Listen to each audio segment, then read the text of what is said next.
Welcome to the Growing Your Financial Business the Woman's Way podcast. I'm Robyn Crane, and I was a financial advisor for over a decade. But before that, I was a singer-songwriter. And now, even as a mom of three with a teenager, toddler, and a baby, I run a seven-figure business helping women in financial services grow their businesses and make a bigger impact.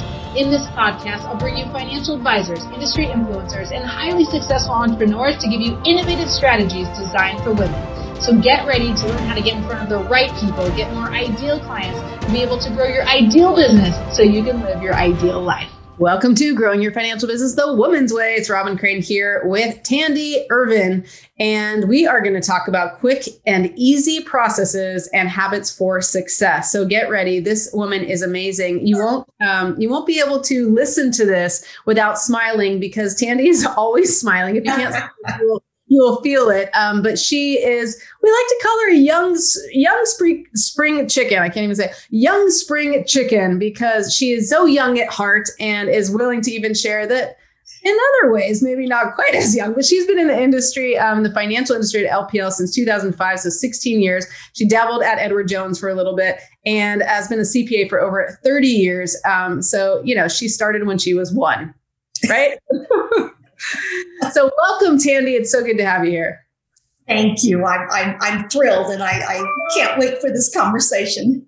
Awesome. So Tandy and I actually are working together. She's in my Femme mentorship, and she's the type of person that is just a sponge. Like you just get stuff, you take it, you apply it, you take action, and anything we do that's optional is like, oh, we have in this extra thing, you could come. You're like, of course I will be there because you're just this little sponge and you'll soak it all up. So what are some of the things, actually, before we go into like the quick and easy processes, what are some of the, tell us where you were before and kind of as a financial advisor. I know you were doing a lot of coasting and what your goals were and what you wanted to create. And then we'll talk about how you did that.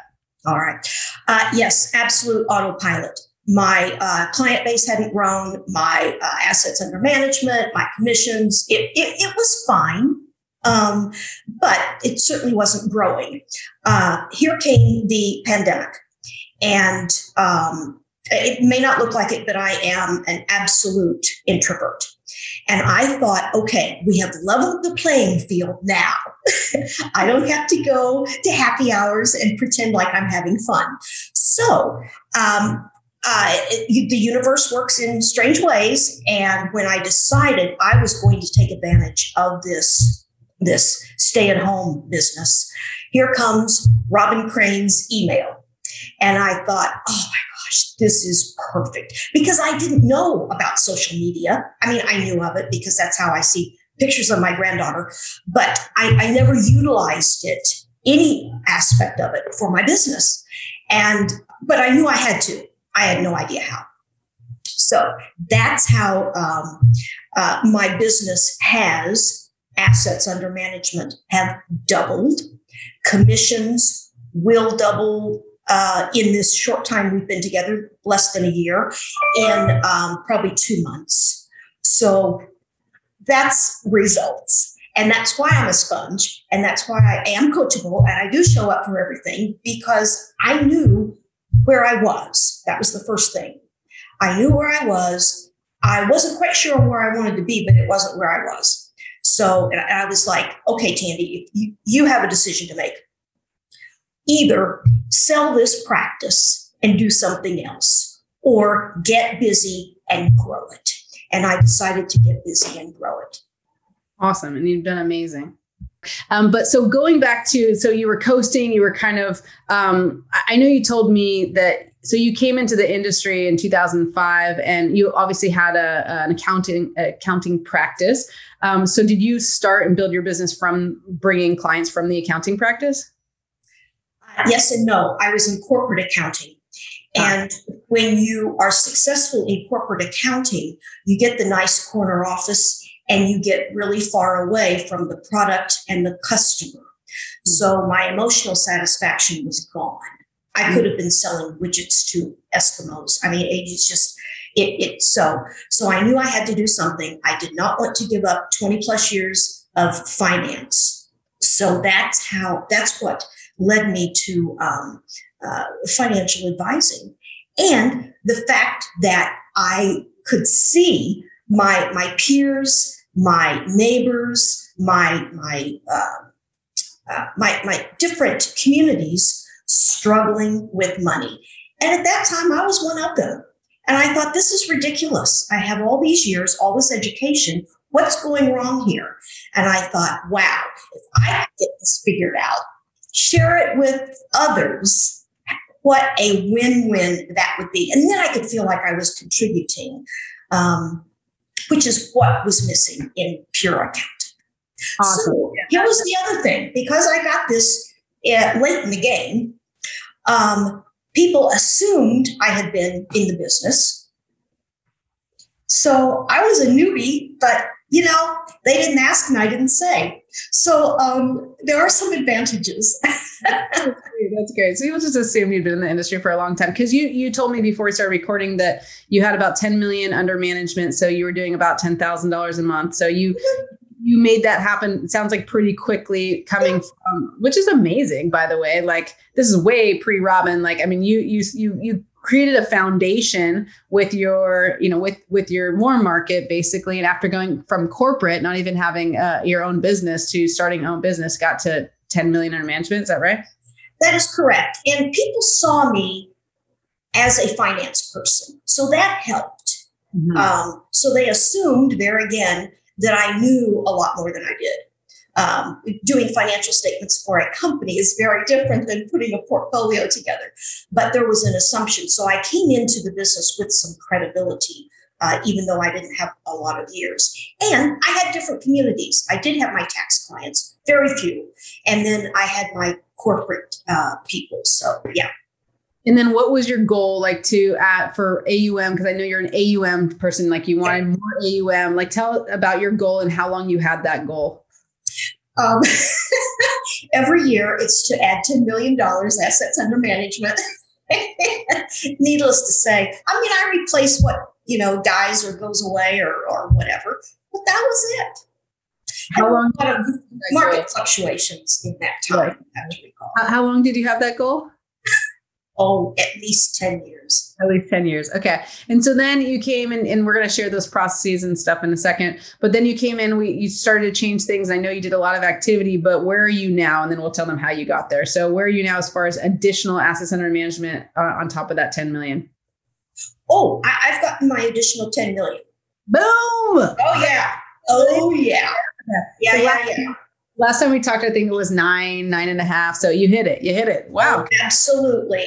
And there's more in the hopper. It's just pandemic.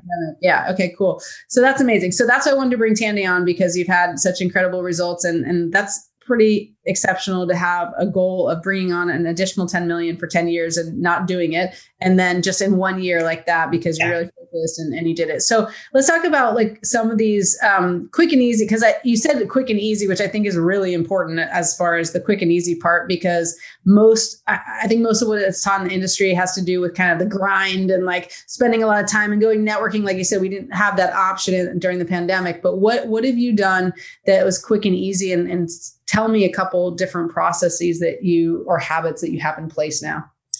And let me preface the quick and easy is it had to be that way because I'm just not willing to work that hard anymore. Been there, done that. I'm just not willing. So it had to be quick and easy. And I knew my pipeline of prospects there wasn't one. There was nothing in it.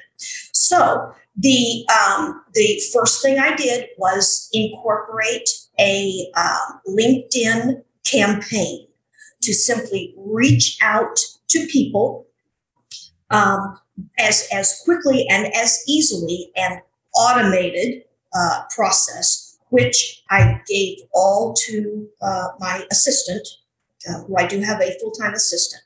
Mm-hmm. And so I wanted it to the point, and I got there very quickly after trying it for 1 week by myself to a disaster. Handed that over. So all I had to do was show up for the appointment. That was truly what catapulted me off inactivity. So, and then that led to different messaging, more direct messaging on LinkedIn, which has led to better conversations with my existing clients. I'm just amazed. I didn't have that many clients. I thought the relationships were very, very deep. But when I started changing how I approached a prospect, it also related and trickled down to how I showed up for my clients. And suddenly they had old 401k rollovers. Suddenly they had money stashed away that they weren't really comfortable with putting, in the market right now. So that's what really helped me, was getting the right message in front of the right person through social media. Wow. So that's really interesting. So, because it's like, so you're saying getting the right message, which, I think those of you listening right now might say, well, what is the right message? Because that right message is pretty important as to what that message is. But you said a few things in there I want to kind of unpack. So one is you got into activity, you started it. So you kind of learned it. And I know just because it's going to be impossible to teach the whole system. If any of you are listening here, the system she's using is she learned on the tag challenge, the appointment generator challenge. You can go to femalefinancialadvisors.com to get in on that, because we do these challenges usually every month or so. So you can check that out there. But what we teach there is you got to identify who you want to talk to. And then basically you need to send out a message to kind of hook them. So knowing who you were targeting, and we've talked about this in other podcasts, but and how to get them in. But what you're saying is, one, you did that activity first to kind of learn it, even though you said you weren't very good at it, and then you outsourced it. So a big takeaway for you guys to get right now is that you want to figure out what marketing or what money-making activity you need to do, whether it's LinkedIn, whether it's Facebook, and you're saying social media, and we use a lot of LinkedIn as well. But know what platform you're going to use. And then you need to do consistent activity. And just know that the message matters, right? Because I have people, I'm actually running a tag challenge right now as we're recording this. And I had this woman say, I send messages all the time on LinkedIn and it's crickets. Like I don't get any responses. I'm like, yeah, because sorry to say, but your message stinks.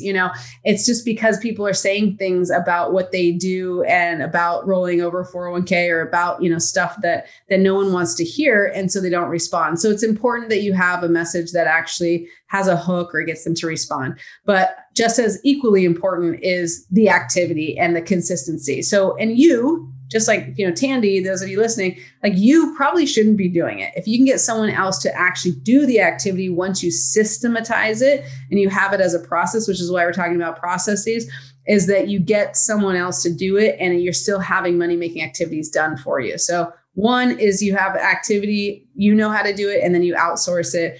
Two, you want to make sure that there's actually a compelling message to get someone to respond. Did I miss anything, Tandy? I just want to make sure they know.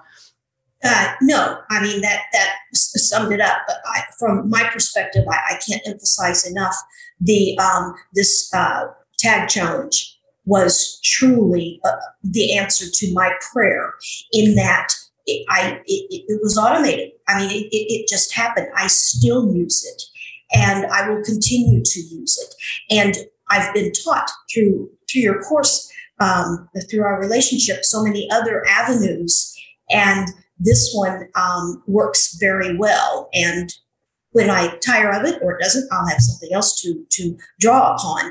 The other advantage to doing these something like a tag challenge is this is a lonely business. It just is. I mean, you are the community, particularly with the pandemic, the community is not well connected, female advisors, particularly when you're independent.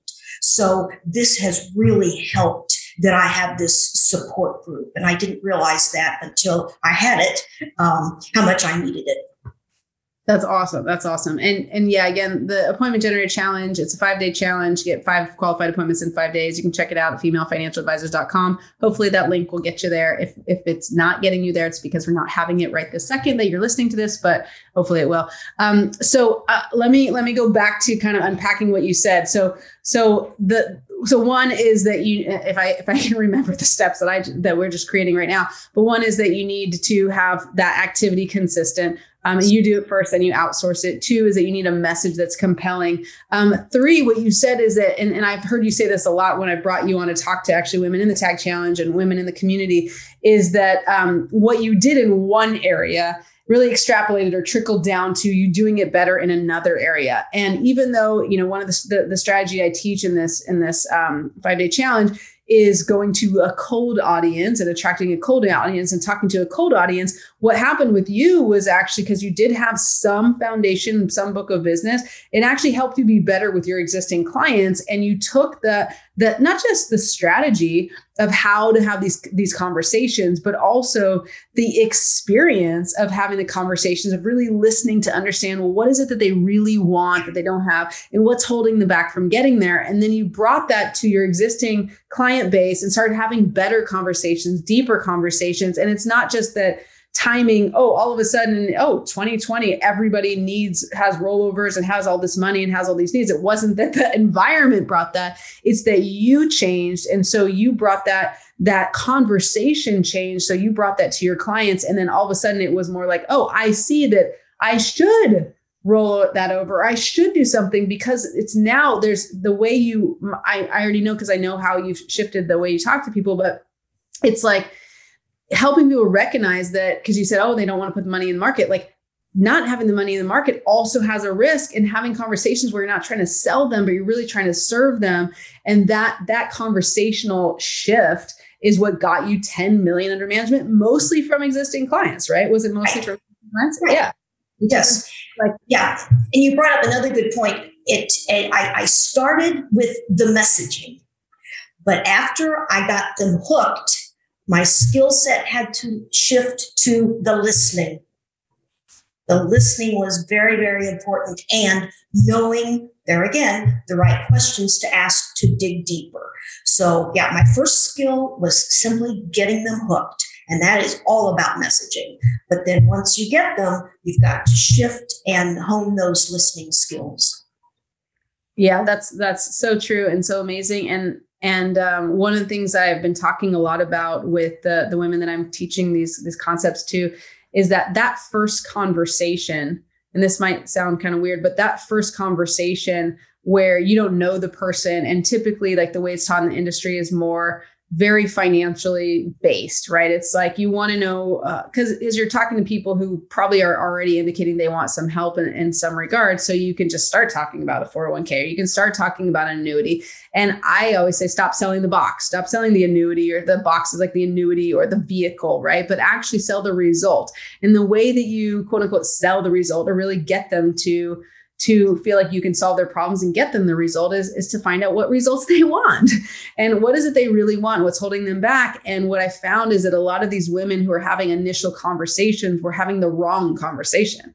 And it wasn't the get them to go to the next step with them wasn't the natural progression. And so then it feels like bait and switchy, or feels like you're just trying to sell them, or that sort of thing. So that skill, like you said, that conversation, having the right conversation, is something you took from a cold marketing strategy and brought to your, not even warm, but your existing client base to have the right conversations.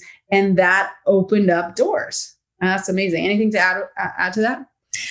I learned fortunately early on with my first person that I met cold on LinkedIn, and she's now a raving client. And I learned early on, I was dying to tell her about my investment strategy. And I would start and she would veer off someplace else. She didn't want it. She assumed I knew what I was doing, but I am so excited about it and so proud of it. I just wanted to, anyway, she still doesn't know it. And she's working with you now? Oh my God. And we're making money. She didn't want to hear that part. Exactly. It's like, oh, let me impress you. You impress me when you talk about me, Tandy. Talk about me and what I want. Talk about me and what my problems are. And just tell me you can solve my problems. I don't want to know how.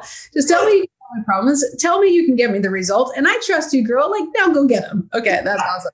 That was it. That's very true. That's very eye-opening. And I think a lot of advisors out there are trying to showcase their expertise. And it's not your fault for wanting to showcase your expertise. And it's smart. You want to show them strategies, but you got to listen first, like you said, Tandy, and you got to understand what they want to hear.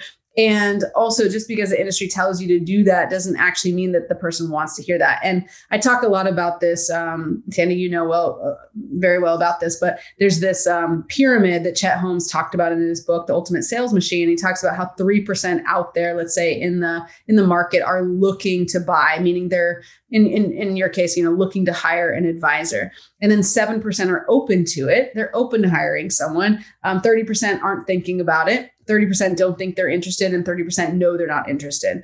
And I like to talk about capturing the sweet spot, which is that 67%, not the 3%. You're already going to get that 3%. That's where you're getting referrals. The people who are looking, or if you have clients who love you, you're going to get referrals. You're going to tell the people who say, oh, Joanne, do you happen to know a financial advisor, Tandy? Like, yes, you're getting that client easy. That's what you did for basically 15 years out of the 16, right? Yes. You're going to get those. But what I talk a lot about is capturing the 7% who are open to it. But if you go to someone who's open to hiring someone, you start telling them your investment strategy and how, and talk about fixed annuities or talk about something, they feel like you're trying to sell them, even though you're not. You're just trying to show them that you actually can help them. But the way it's taught, it's like the one people in the 7% who are just open to it, like they don't want to hear about your investment strategy because they think you're trying to sell them. The 30% who aren't thinking about it definitely don't want to hear it. The 30% who don't think they're interested are like, they're gone. You talk about investment strategies, they're gone because they want the result and your message that compelled them to talk to you because it was promising some sort of result. That's what got them to have the conversation in the first place. They want the result, but they just don't think that they need to hire someone to get it. And so all of that you're saying, I think it's just really, really golden, just for them to understand. And the last thing you said that I just want to make sure they heard is support. And the community is everything. And I think it's really sad that, it's not just because it's a male dominated industry, but I think it's really sad that even with women within the industry, there's often like inherent competition, or there's not a lot of sharing. It's like there's no real community. And I know I shouldn't say that, because I think a lot of the companies now are trying to have women's conferences and women's, groups and things like that. But the environment typically is not about, really supporting each other and sharing. And it just hasn't, not good or bad. I don't think it's good, but I'm saying, I don't think it's any ill intent, but I think that the industry hasn't done the best job at creating that. And now you're in this community with us with FEM, but you're also, you've been in the tag community. Like, I think community is so important, especially after a pandemic or during the pandemic. Like, we needed that so badly. So can you give an example of, like anything because sometimes I think like the bigger value of working in my program is actually not me, like it's the other ladies. So can you give some examples of just how having that support system has really helped you in a time when you were struggling or a time when you were excited or any of that? Gosh, there's a long list. I can start with my accountability partner, who we are religious about our Zoom call every Monday morning. We check in with a text on Wednesdays and Fridays. And that has to see her energy and to see what she's doing is motivating to me, even if I'm like, wow, I never thought about that. Wow, you got that from that. So that has been invaluable.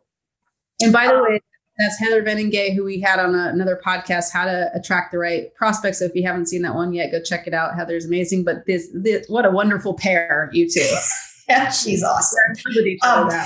And so many times it's, I don't know what I don't know. Really, there's a service that will do that. Heather, put together January 1st, New Year's Day, just put out there on our WhatsApp, who wants to jump on a call and just, there was no agenda, and just chat.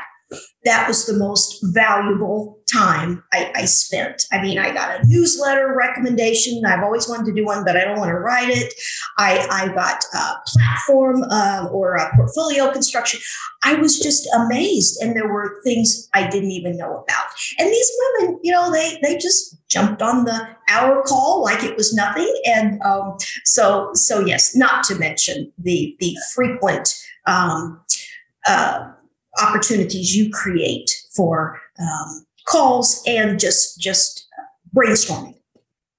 Well, I'm loving that. I think everyone needs a community, and we're excited because we've been, all in hiding here, and we're having our first event coming up in person, back to hopefully kind of real life. And I'm just so excited to bring that community together. But regardless, those of you, who don't have a community, you got to find a community, and it's great to have a community with women in the same industry, because we get it. We get what compliance is like. We get we understand why compliance does what compliance does, but we have a lot of frustration around it.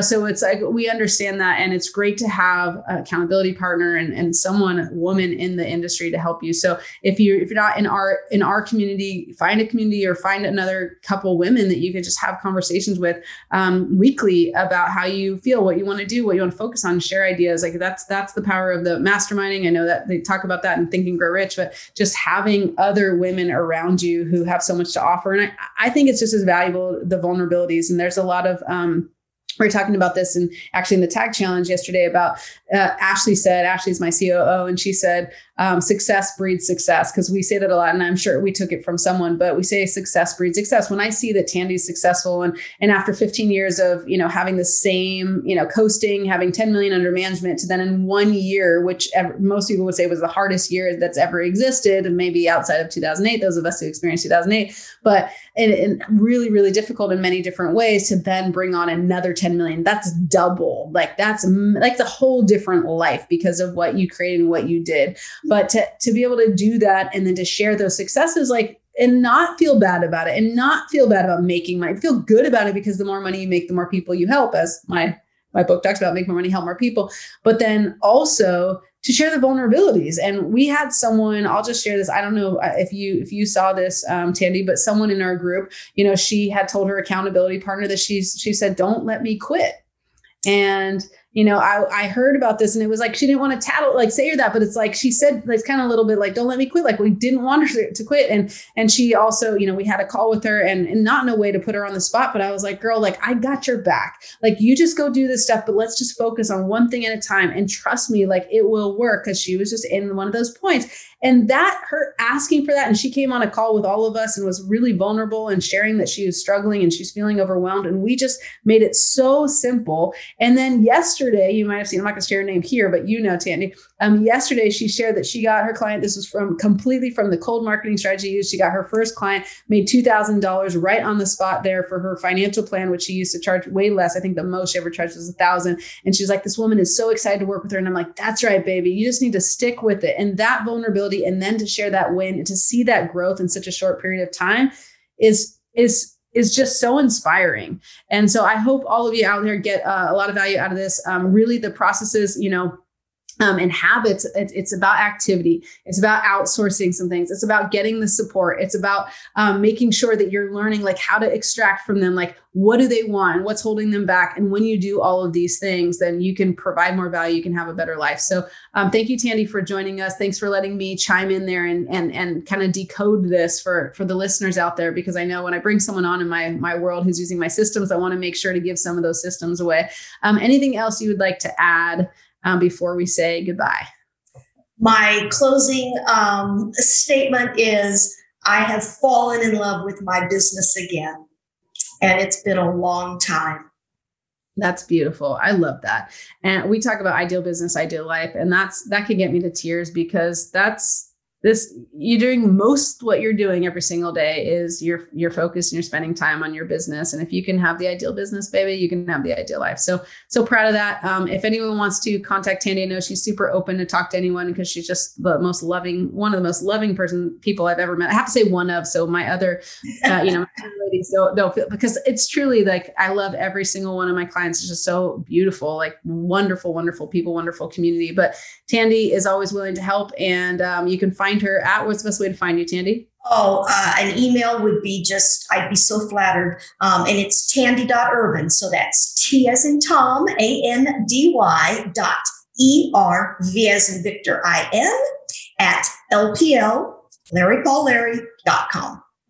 Awesome. Okay. So shoot her an email. You can put in the subject line, heard you on the podcast or something like that, and she'll know you heard her here. Thank you, Tandy. It's always a pleasure to have a conversation with you and talk to you. And I appreciate you sharing your wisdom and your just lovely tips. Thank you again. Thank you.